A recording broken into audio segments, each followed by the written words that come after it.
एक गांव में धर्म और पाप नाम के दो व्यक्ति रहते थे। एक बार पाप के मन में विचार आया कि क्यों न मैं अपने मित्र धर्म को ले जाकर दूसरे देश जाकर धन कमाऊं। बाद में किसी न किसी उपाय से उसका सारा धन हड़प कर अपनी पूरी जिंदगी सुख चैन से बिताऊंगा। ऐसा उपाय करने के बाद पाप ने धर्म को विदेश जाने के लिए मना लिया। अगले ही दिन दोनों मित्र शहर के लिए रवाना हुए। जाते समय दोनों ने अपने साथ बहुत सारा माल ले लिया तथा मुंह मांगे दामों में बेचकर खूब धन कमाया। धन कमाने के बाद खुशी खुशी अपने गांव की ओर लौट पड़े। रास्ते में पाप ने धर्म से कहा, अरे मित्र, इतना सारा धन लेकर जाना गांव में ठीक नहीं है। लोग हमसे ईर्ष्या करने लगेंगे। बहुत से लोग तो कर्ज मांगने के लिए भी आ सकते हैं। इस धन को देखकर हर किसी का मन डोल सकता है। क्यों न हम इस धन में से कुछ धन इसी जंगल में गाड़ देते हैं और जरूरत पड़ने पर हम इसे निकाल लेंगे। धर्म को पाप की बात समझ में आ गई। दोनों ने अपना अपना धन गाड़ा और कुछ धन लेकर गांव में चले गए।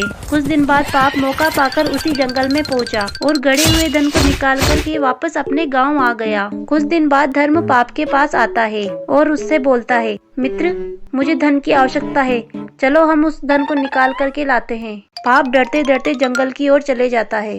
जैसे ही धर्म गड्ढा खोदता है तो उसे वहाँ पर कुछ भी नहीं मिलता। उसे देखकर पाप वहाँ पर रोने का नाटक करने लग जाता है और धन के चोरी होने का इल्जाम धर्म पे ही लगा देता है। दोनों दोस्तों में झगड़ा होने लगता है।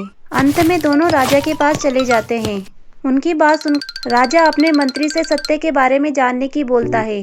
मंत्री चतुर था। उसने कहा, जिस पेड़ के नीचे तुमने धन गाड़ा था मैं उसी से ही पूछ के पता करता हूँ। मंत्री की बात सुनकर के पाप के मन में विचार आता है, क्यों न पेड़ के तने में मैं अपने पाप को छुपा दूं। जैसे ही मंत्री उससे सवाल करेगा तो वह धर्म का नाम ले देगा।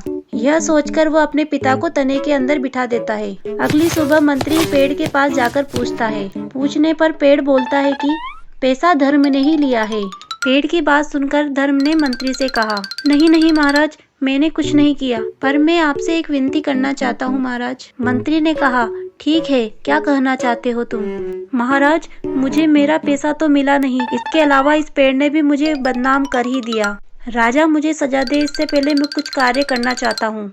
मंत्री बोला, ठीक है, जो तुम्हारी इच्छा है वो करो। धर्म ने लकड़ी जलाकर उस पेड़ में आग लगा दी। जैसे ही आग लगती है, खोखले तने में से उसका बाप निकल के बाहर आता है और मंत्री के पैरों में गिर जाता है। महाराज महाराज, मुझे क्षमा कर दीजिए, मैंने अपने बेटे के चक्कर में आकर आपसे यह झूठ बोला। मंत्री बाप और बेटे को ले जाकर के राजा के सामने खड़ा कर देते हैं और राजा पाप से धर्म का पैसा दिलवा देते हैं और उसके बाद पाप और उसके बाप को कारागार में बंद करा देते हैं।